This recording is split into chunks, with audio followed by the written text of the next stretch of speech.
안녕하세요. 도서비평 장코대의 미학. 이번 편은 장 보드리아르의 1970년작 소비의 사회를 한번 들여다보도록 하겠습니다. 본서는 그의 첫 저서인 1968년 3월의 책의 이후로 보드리아르를 전 세계적 인물로 주목하게 만든 현대 사회학의 명저로서 꼽힙니다. 2차 세계대전 이후 전 세계적 호황의 이면에 도사리고 있는 사회적 갈등의 본질을 그는 잘 꿰뚫었죠. 그런데 이제 50년이 지난 지금 관점으로 보면은 동의할 수 있는 부분도 있고 동의할 수 없는 부분도 있고 그런 부분들이 공존하고 있는 것 같습니다. 보드리아르는 원래 유명했는데 엄청난 공전 히트를 친 1999년 영화 매트릭스로 해서 더 유명하게 됐죠. 거기서 이제 주인공 네오가 체코지에서 집어든 책 시뮬라크르와 시뮬라시온, 이 이제 가장 많이 알려진 보드리아르의 대표 저서라고 할 수 있죠. 이 영화에 이제 그의 책이 등장하면서 유명하던 사람이 더 유명해진 거고요. 이미 실제를 압도하는 가상 매트릭스라는 개념으로 보드리아르의 생각이 매력은 있지만 옳다고 말하기는 쉽지는 않아요. 하지만 그런 이제 시비 판단과 관계없이 현대를 살아가는 우리들이 왜 이렇게 세상에 지치는지, 현대인의 막연한 피로감의 정체가 뭔지를 대중들에게 명확하게 알려졌다는 점에서, 또는 가려운 데를 긁어줬다는 점에서 그의 저서는 사회학사의 길이 남을 고전으로서 확고하게 자리하고 있습니다. 책의 구성은 크게 이제 전반부에서는 소비 사회에 관한 이론적 고찰을 행하고 있고요. 후반부에는 그 이론을 통해서 대중문화를 분석하고 있습니다. 오늘 이번 편은 전반부와 관련해서 요약 및 감상 비평을 해보도록 하겠습니다. 우리가 물건을 소비할 때 우리는 그 물건이 기능적으로 필요해서 하는 게 아니래요. 우리가 나이키라는 신발을 소비하는 이유는 나이키가 편하고 가볍고 좋아서, 품질이 좋아서 소비하는 게 아니라는 거죠. 프로 월드컵보다 나이키를 신는 이유, 그러니까 물건에는 기능적 측면이 있고 상징적 측면이 있는데, 그 중에 이제 상징적 가치, 쉽게 말하면 브랜드 가치죠. 브랜드 가치를 근거로 소비를 합니다. 이 정도까지는 상식이죠. 충분히 인정할 수 있습니다. 도스타인 베블렌이라는 괴짜 경제학자가 있는데, 이제 그가 그랬죠. 그 사람이 부자들하고 같이 어울리면서 그들이 왜 소비를 하는지 면밀하게 한번 관찰을 한번 해봤대요. 해봤더니 소비는 물품의 기능적 필요라는 합리성 때문에 하는 게 아니라고 결론을 내죠. 부자들은 자신을 남들과 구별하기 위해 소비를 한다는 거죠. 소비를 하는 데는 다른 이유가 없다. 단지 내가 저들과는 다른 클래스라는 것을 과시하기 위해서 소비를 한다는 거죠. 그는 이런 소비를 과시적 소비라고 불렀습니다. 즉 소비의 동력은 위세 가치다. 그런데 이제 보드리아르는 여기서 한 발짝 더 나갑니다. 나이키를 신는 것은 단순히 욕망의 차원이 아니라는 겁니다. 개인의 욕망이 아니라 그것은 욕망이라기보다는 의무감에 더 가깝다. 사회가 강요하는 상징성의 체계에 따라야 한다는 의무감인 거죠. 따르고 싶다는 욕망이라기보다는. 그 과시적 소비와 보드리아르의 소비가 다른 점은 이 과시가 개인적 욕망의 차원에서 이루어지는 것인데, 반면 보드리아르의 소비는 사회적 차원에서 은밀하게 진행되는 체계의 음모 같은 것입니다. 위세 가치를 취하고 싶어서 취한다기보다 취하지 못했을 때의 불안 때문에 취할 수밖에 없는 상황. 그러니까 욕망이라기보다는 이제 강박에 가까운 소비가 되는 거죠. 의무감이나 내지는 강박관념. 내가 람보르기니를 타는 이유는 내가 너보다 잘났다는 것, 표시하기 위해서, 과시하기 위해서를 넘어서 내가 이 나라 상위 1%의 퍼스트 VVIP 클래스에 속해 있다는 소속감을 드러내기 위한 일이라는 겁니다. 조금 차이가 있죠. 준거 집단이라고 그러죠. 그러니까 또는 레퍼런스 집단. 내가 어느 집단에 속해 있다는 것을 표시하기 위해 그 집단의 레퍼런스, 뭐 쉽게 말하면은 겉모습, 그 집단이 가지고 있는 겉모습을 차용하는 일. 그래서 우리는 이제 피카소 그림의 복제본을 응접실 딱 가운데 크게 걸어 놓는 거죠. 뭐 있어 보이잖아요. 그런 이제 욕망보다는 강박에 좀 더 가까워 보이는 그런 수비를 말하는 거죠. 수비는 내가 남들과 다르다는 것을 보이기 위한 차이 표시의 용도로서 기능을 하긴 하는데, 여기까지는 이제 베블렌이나 보드리아르나 다 마찬가지인데, 좀 전에 말했듯 이제 차이는 그 소비가 개인적 욕망의 차원이냐 사회적 강박의 차원이냐 하는 문제가 되는 겁니다. 개인적 욕망의 차원이라면 소비는 개성을 표현하기 위한 방법이 될 수 있어요. 하지만 보드리아르가 보기에는 그것은 개성화가 아닙니다.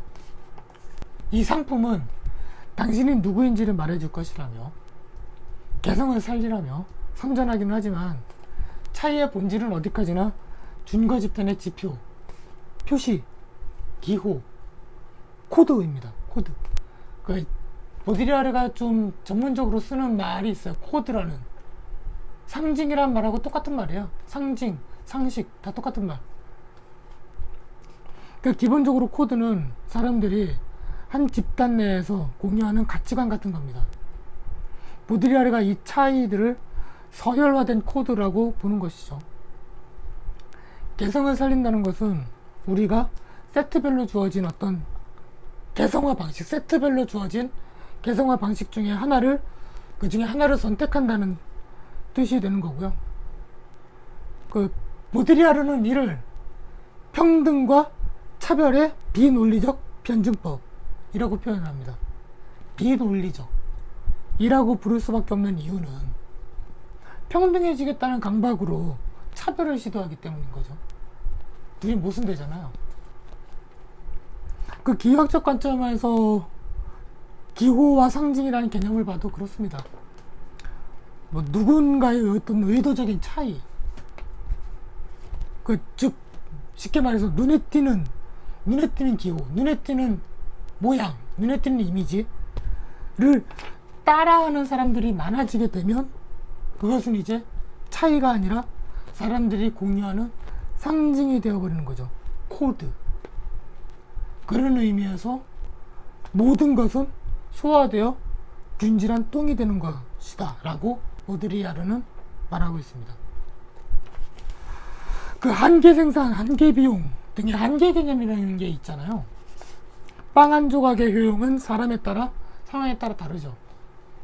우리는 어느 정도 배가 채워질 때까지 100원짜리 하는 빵을 계속 먹을까요? 배불러가지고 못 먹게 되는 수준, 그리고 그때 빵보다는 착한 건이 더 소중해지는 어떤 지점이 있을 거 아닙니까?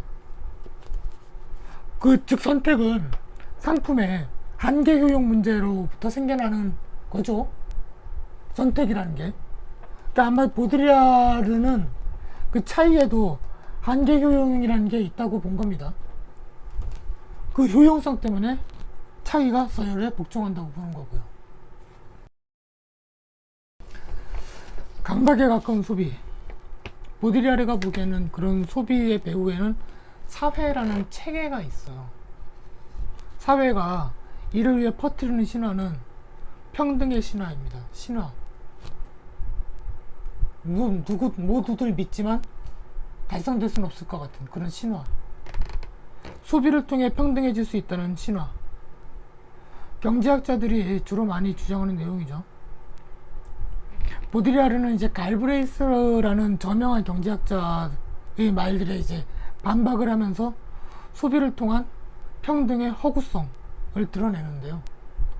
이제 풍부함이 인간을 행복하게 한다는 명제, 즉 성장을 통해 인간은 궁핍을 벗어날 수 있다는 논리, 이거를 이제 깨부수려고 하죠.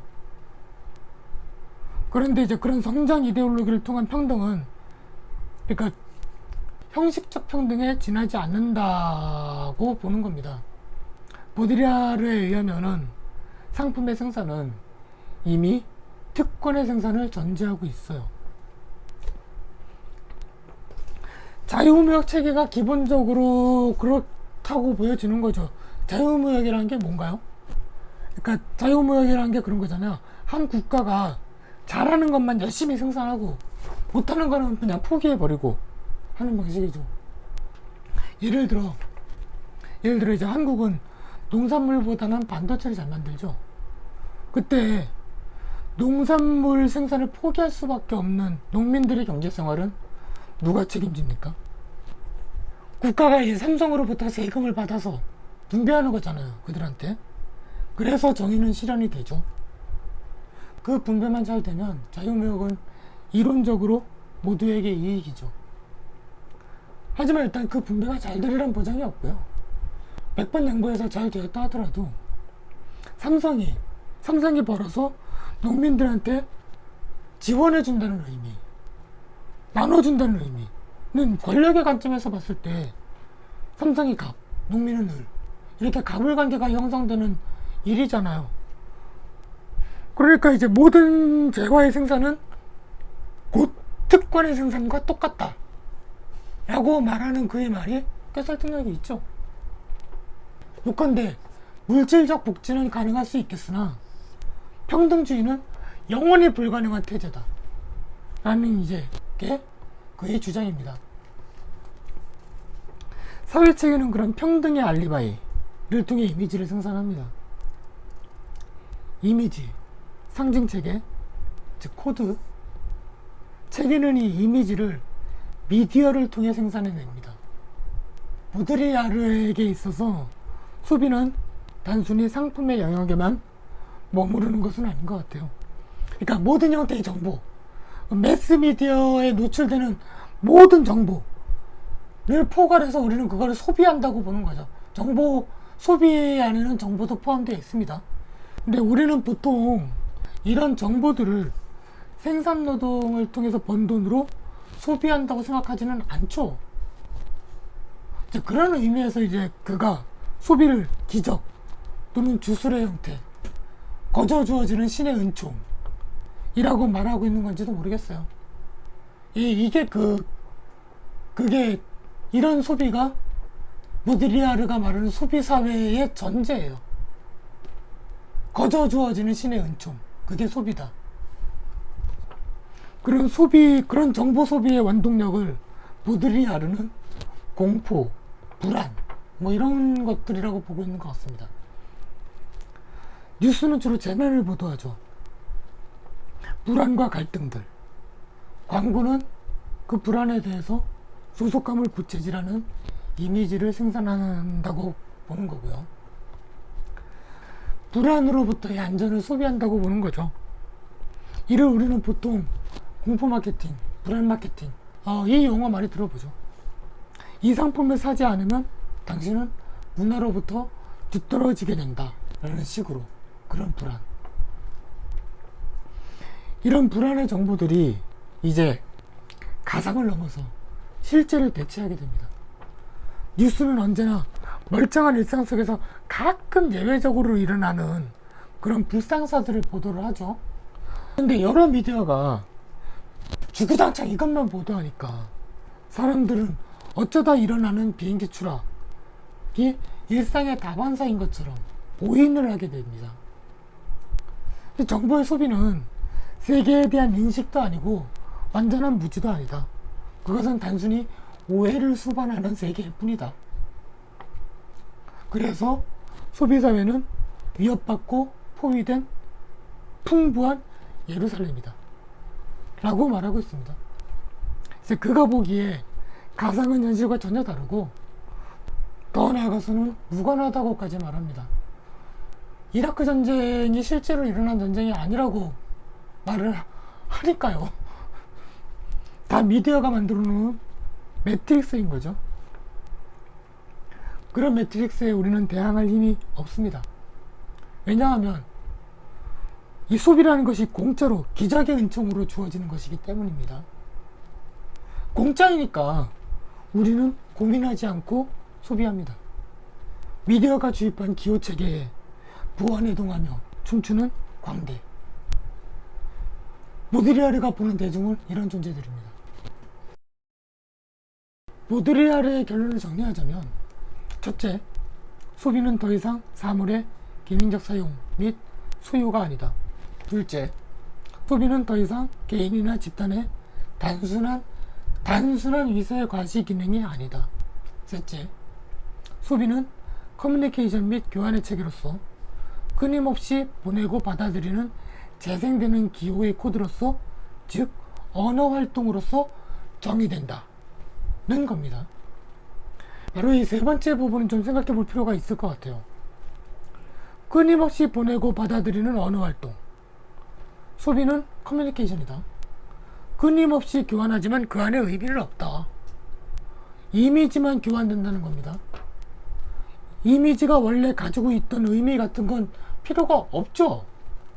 어차피 어떤 특정 집단에 대한 소속감을 확인시킬 수 있는 지표, 표시, 근거, 단서로서만 기능할 거라면 이미지가 원래 가지고 있는 의미는 필요가 없죠. 그럼 이제 사물은 의미는 없고 표시로서만 기능하기 때문에 복제품들이 이제 그렇게 깊이가 없이 천박하게, 경박하게 그렇게 생산이 되는 거죠. 그런데 사물은 원래부터 이렇게 의미가 없는 건가요? 상품이라고 해도 좋고 기호라고 해도 좋고 사물이라고 해도 좋습니다. 기호는 기표라는 생김새와 기의라는 의미로 구성되어 있다는 수시로의 언어학을 보드리아르는 그대로 받아들이고 있는 것으로 보이는데, 그럼 원래 사물은 의미를 가지는데 권력체계가 만든 기호로서의 차이를 표시하는 그 자체로서만 기능하면서 결국 의미는 사라지고 순전한 이미지의 거칠에만 남는다는 거죠. 그의 말대로 하면 모든 기호는 소화되어 균질한 똥이 되는 겁니다. 여기서 이 세상이 끊임없이 보내고 받아들이는 언어 활동의 장이라고 한다면 세상이 균질한 똥들의 총합이라고 말할 수 있나요? 그러니까 똥이 되어가고 있는 걸 다 싸잡아서 똑같이 생긴 똥이라고 말할 수 있냐는 거죠. 그러니까 비유하자면 누구나 태어나면 다 똑같이 죽잖아요. 그리고 똑같이 죽기 때문에 지구가 죽음의 별이라고 말할 수 있는 거냐는 거죠. 각각의 기호들은 그렇게 묵시록적 운명을 짊어지고 있는지는 모르겠지만 그렇다고 세계가 균질한 똥이라고 할 수는 없죠. 계속되는 생성, 어떤 기호가 계속 만들어지고 계속 똥이 되어가고 있고, 그 똥이 되어가는 과정, 그런 과정은 계속해서 반복되는, 도미노처럼 반복되는 그 니체의 영혼의기 같은 그런 거죠. 그리고 또 이제 매번 그렇게 똑같은 과정으로 소화될 것이라는 보장도 없고요. 그러니까 제 생각은 보드리아르의 세계관이 지나치게 비관론적이라는 겁니다. 우리 개인의 인생이 다 그렇기 때문에 그렇다는 건데, 소비자 개개인이 그렇게 줏대없고 멍청하고 부안해동하는 존재라고 해서 그의 총합, 우리의 총합, 대중도 그럴 것이라고 단정할 수는 없어요. 보드리아르는 사회학자로서 일련의 어떤 지역적인 사태, 즉 개인의 소비 행태를 구조적 차원에서 바라보고자 합니다. 사회학자니까 구조의 차원에서 보게 되죠, 당연히. 근데 이 과정에서 사회가 개인을 지배하는 것은 인정하지만 개인이 사회에 영향을 미치는 문제에 대해서는 도외시하고 있는 거죠. 지나치게. 그래서 이제 그의 생각들을 읽으면 탁월한 통찰이라고 인정하면서도 쉽게 동의하기는 힘든 거죠. 아니, 하기 싫은 건가? 네. 체계의 음모, 의심하는 건 좋습니다. 하지만 개인이 체계를 벗어나서 살 수 있나요? 그러니까 개인이 체계에서 벗어날 수 없다고 생각하기 때문에 이제 보드리아르의 모든 사유 체계가 되게 이제 허무주의적으로 빠지게 되는 거죠. 어쩔 수 없는 상황이 되니까. 그러니까 요컨대 맞다고 치자. 그래서 뭐 어쩔 건데 하면 대안이 없다는 거죠. 아무것도 할 수 없으니까 그냥 발 닦고 잠이나 자라는 게 그의 말 속에 녹아있는 비아냥입니다. 아마 이런 되게 그런 비아냥들이 되게 유리하게 문학적으로 서술이 되거든요. 때문에 그가 그렇게 인기가 있는지도 모르겠어요. 보드리아르의 말처럼 우리의 소비는 내 자신의 소속감을 확인하기 위해서 하는 걸까요? 가만히 가슴에 손을 얹고 나면 반성해보면 솔직히 잘 모르겠어요. 그런 것 같기도 하고 아닌 것 같기도 하고. 그러니까 아니라고 하면은 자신을 좀 속인다는 느낌이 들고 약간 찔리죠. 그렇다고 또 그렇다고 인정하기에는 좀 많이 억울하고. 이 책을 읽기 위해서는 일단 마음이 좀 열려 있어야 합니다. 마음을 열고 읽어도 다 읽고 나면 그래서 뭐 어쩌자는 건데 하는 생각이 좀 듭니다. 대안도 없이 지금 현실을 조롱하기만 하는 그 태도가 좀 아니껍죠. 논지가 멋있다고 해서 너무 매혹되시면 안 됩니다. 지엽적인 사료를 가지고 하는 분석이라서 기본적으로 근거는 되게 좀 박약해요, 제가 보기엔. 근데 논지는 되게 있는 설득력이 있죠. 이 책이 출판된 지 50년이 되었다는 것을 감안하면 그의 통찰력은 정말 날카롭습니다. 하지만 그의 분석은 세상 원리로 받아들이기에는 좀 힘들다. 여러모로 좀 극단적인 감정들이 있긴 하지만 그의 논지는 사실 되게 잘 포장되어 있어요. 유려하게. 충분히 타당성도 있고요. 그 동시에 또 충분히 잠꼬대이기도 합니다. 어떻게 사람이 개인 생활과 집단 생활을 일도양단해서 살아갈 수 있겠습니까? 한 일면만 보고 분석을 했다는 느낌인 거죠. 지나친 냉소와 극단적인 전제, 이것들을 적당히 인정하면서 받아들이면 꽤 유익한 책이라고 생각합니다. 전체적으로 읽기가 그렇게 어려운 건 아닌데 그렇다고 해서 그렇게 술술 익히는 책도 아닙니다. 이거는 보드리아르가 기본적으로 세계를 보는 데 있어서 양비론적 입장을 취하기 때문에 그래서 결론이 뭐라는 건지 좀 헷갈리죠. 그래서 그렇게 어렵게 읽은 건 아닌데 왠지 정리가 잘 안 된다는 사람이 많이 있는 것 같아요. 아마 그런 이유 때문인 것 같습니다. 곧 후반부도 정리해서 소개해 드리도록 하겠습니다. 들어주셔서 감사합니다. 다음에 또 뵙겠습니다.